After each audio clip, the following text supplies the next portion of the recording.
Saudara, mengapa di dalam kitab Injil, khususnya di dalam banyak pengajarannya, Tuhan Yesus cukup banyak berbicara bahkan mengecam orang-orang Farisi dan ahli Taurat.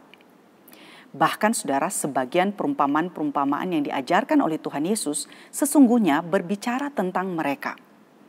Nah, saat ini saya mengajak kita untuk membuka Lukas 7 ayat 41 sampai 43. Ada dua orang yang berhutang kepada seorang pelepas uang.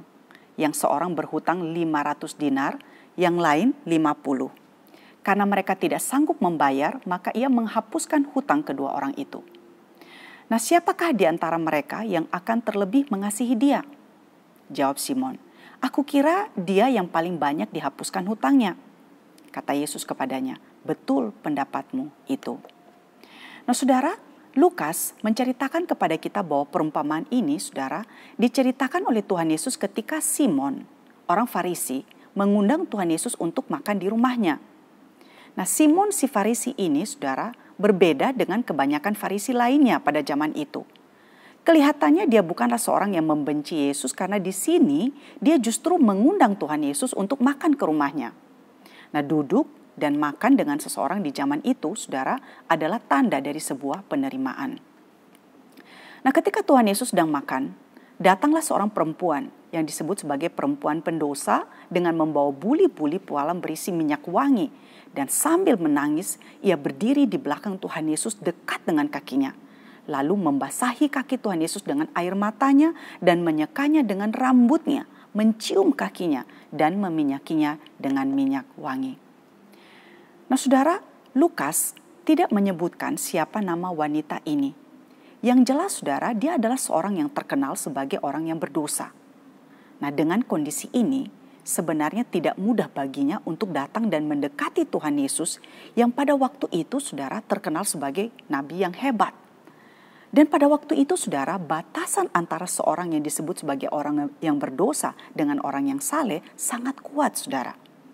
Namun di sini kita melihat meskipun dengan semua kesulitan itu tidak menghalangi perempuan yang berdosa ini untuk mendekati Tuhan Yesus dan menunjukkan kasih kepadanya.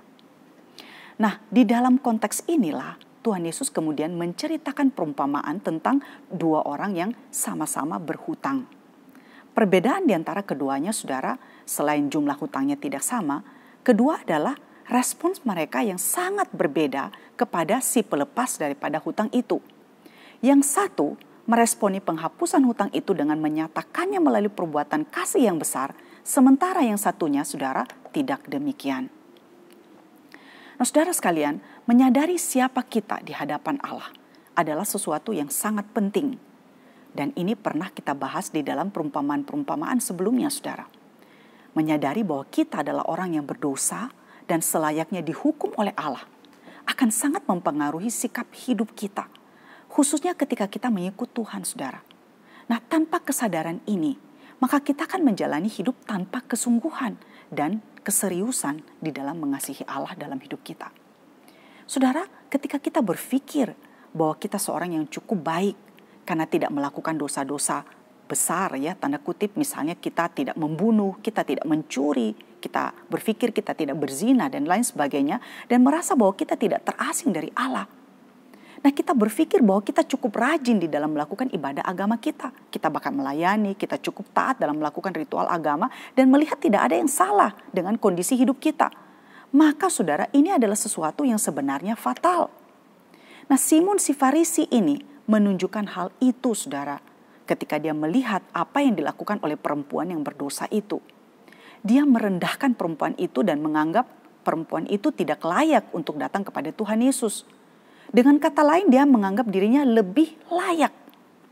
Nah, pikiran ini sebenarnya muncul karena kurangnya pengenalan akan diri dan introspeksi diri ditambah dengan kesombongan diri. Namun saudara, sesungguhnya orang yang merasa dirinya layak datang kepada Tuhan, sesungguhnya adalah orang yang paling tidak layak untuk datang kepada Tuhan. Sikap seperti ini, saudara, sesungguhnya banyak kita temui di sekitar kita. Dan mungkin kita adalah salah satunya. Kita mungkin tidak secara lantang mengatakan bahwa kita adalah orang yang cukup baik. Namun sikap hati kita kepada Tuhan akan menunjukkan hal itu. Saudara, kita seringkali tidak bisa melihat ada yang salah dengan kondisi hati kita. Tidak melihat diri sebagai orang yang berdosa yang berada di bawah penghukuman Allah. Dan merasa bahwa kita baik-baik saja. Ditambah saudara dengan sikap yang seringkali menganggap diri benar dan tidak salah. Cenderung gampang menghakimi orang lain. Dan itulah yang terjadi kepada Simon orang Farisi ini. Nah, dalam kehidupan spiritual kita dengan Tuhan, gejala-gejala Farisi ini bisa kita lihat di dalam kehidupan kita. Misalnya, meskipun kita rajin berdoa, namun tidak ada ketakjuban, kekaguman, keintiman, atau kegirangan di dalam percakapan atau doa pribadi kita dengan Tuhan. Kehidupan rohani kita dengan Tuhan terasa begitu kering dan tidak menggairahkan. Meskipun mungkin kita membaca Alkitab setiap hari, namun kita tidak merasakan kehangatan hubungan dengan Tuhan. Dan kita melakukan semuanya itu sebagai sekedar ritual karena Tuhan memerintahkan kita untuk melakukannya. Nah, saudaraku, kapan terakhir kali kita merasakan keintiman dan kehangatan di dalam doa-doa kita kepada Tuhan? Kapan terakhir kali kita memberikan pujian yang spontan kepada Tuhan dan kagum kepada pribadinya? Kapan terakhir kali kita merasa begitu mengasihi Tuhan sehingga kita bahkan rela memberikan apa saja yang kita miliki kepadanya? Tindakan perempuan ini, saudara, perempuan yang berdosa ini, di dalam meminyaki kaki Tuhan Yesus dengan minyak mahal, adalah ekspresi kasihnya kepada Tuhan, ya, yang begitu dalam. Seorang yang mengasihi, seseorang yang membuatnya dia rela memberikan apa saja, ya, kepada orang yang dikasihinya. Saudaraku, dalam perumpamaan ini kita melihat orang yang hutangnya lebih banyak mengasihi dengan kasih yang lebih besar karena menyadari begitu banyak dosa yang dia lakukan dan begitu banyak pengampunan yang dia terima daripada Allah.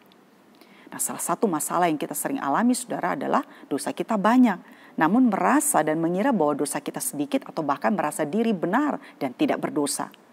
Nah, betapa dalam hal ini kita sangat membutuhkan kuasa Roh Kudus untuk menolong kita melihat dan menyadari akan semua dosa-dosa kita. Hal kedua yang kita lihat dari Simon ini adalah konsepnya yang salah tentang Tuhan Yesus. Ketika perempuan berdosa itu datang, dalam hati dia berpikir bahwa jika Yesus ini adalah nabi, tentu ia tahu siapa perempuan yang menjamahnya itu. Dengan kata lain dia berpikir bahwa Tuhan Yesus adalah seorang nabi, dan karena dia nabi maka seharusnya dia menolak dan memisahkan diri dari seseorang yang berdosa seperti perempuan itu.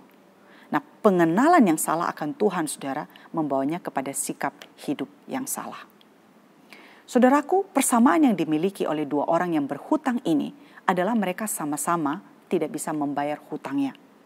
Hutang yang dimaksud di sini adalah dosa, saudara. Memang di dalam dunia ini ada yang dosanya lebih banyak daripada orang lain. Namun dosa banyak atau sedikit, tidak ada orang yang bisa membayar hutang dosanya. Perbuatan baik, moral baik, pelayanan atau apapun itu tidak bisa membayar hutang dosa kita kepada Tuhan.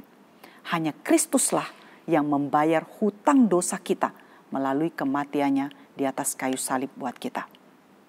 Saudara, apakah kita adalah seorang yang sudah mengalami hutang dosa kita dibayar lunas oleh Allah? Apakah kita menunjukkan ucapan syukur dan terima kasih kita kepada Allah melalui kasih kepadanya karena hutang yang sudah dibayar lunas itu? Amin.